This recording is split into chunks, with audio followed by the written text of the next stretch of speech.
HotHipHopDetroit.com. Web exclusive right here. I got my man Jeremih in the studio. What up, homie? Yeah, I thought I told you. What up? Hey, man, first album, smash. That I'm a Star was crazy. I still bump that in the whip.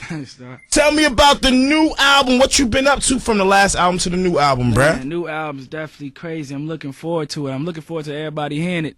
But so far, we got the first single out, chosen by L.A. Reid, the man himself up there at Def Jam. It's called I Like. So hopefully, ladies, y'all like, or better yet, love. It's featuring my main man, Ludacris. He killed the verse on the second verse. It was actually originally just, I wrote the song entirely with me, just by myself. I love both verses. I didn't want to let that second verse go, honestly. But after I heard what he did to it, man, I forgot it. I ain't gonna lie to you. He killed it. So, he killed it. That's so you can take that second verse that you had and put it on something else. Hey, spit something real quick, you know what I mean?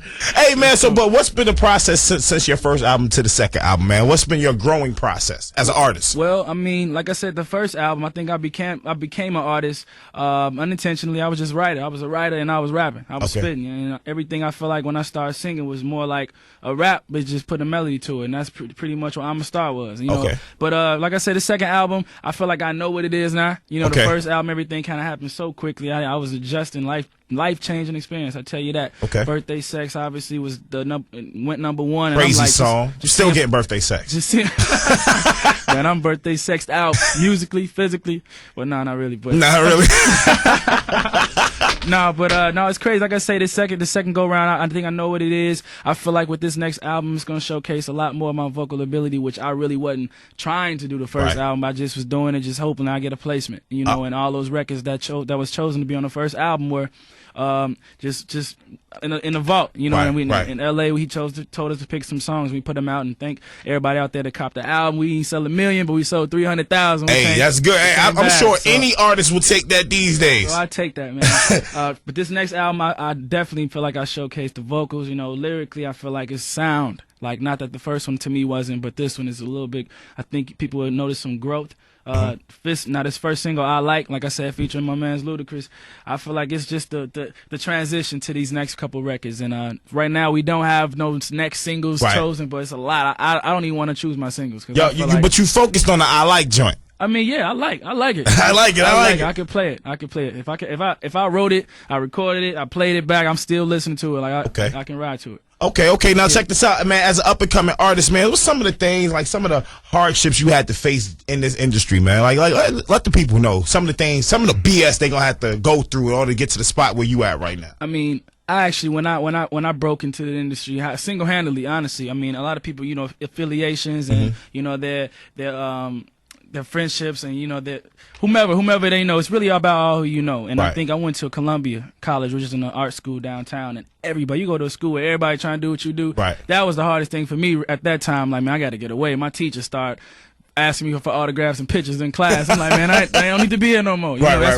So I started noticing, everybody, friendly. Everybody begin to get friendly. You got to watch out for them snakes, man. For real, it's always gonna be snakes in the grass. And I think, you just got to weed them out. And I don't know, man. I got to keep a good team around you, because a lot of people nowadays, they in it for the wrong reasons. Mean a lot. And, money can really change a lot of people. Gotcha. Even if if they ain't got it, they see you, they might from the outside looking in, it's a star, he got this and that. And at the time, like, I'm a Star, the video really showed to me, I wanted to let people see that's just how I was. That's how you was. Okay, I feel I don't know, man. Like I said, the biggest adjustment is just not being home. Of not being home, okay. So I got all my family, my friends, and when I am home, it's like I'm being pulled by all these different angles. People I really kicked with, you know what I'm saying? I feel you. It just can't be like that no more. But I try to keep as sane as possible, man. That's what's up. That's what's up. You gotta stay sane somehow, some way, right? Yeah.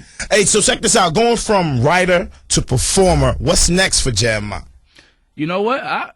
I don't know. I feel like I'm just kind of living by the moment, by the day now. And like I say, I'm signed to CAA, which is Creative Artists Agency. Shout out to Mark Chin. He's my booking agent, but also they also do artists, athletes, movie actors or whatnot. And I feel like in last month we actually was in LA, and I spoke with some directors and some film crews, and I'm trying to just brand myself now more as, with this second album. I think this is a stepping stone to other things. Like, I want people to accept me, yes, as an artist, but you notice a lot of artists tend to get into commercials or get into acting or colognes and all Clothing, this. right. So I feel like those aspects are next, but I still want to stick with what people know me for and love me for, which is my music, and it's fun for me, man. So I like to. I'm gonna top that off. Hopefully this album really solidify people in my fan base. I feel like whoever really rocked to my music. So it's good. I'm not mad at that, brother.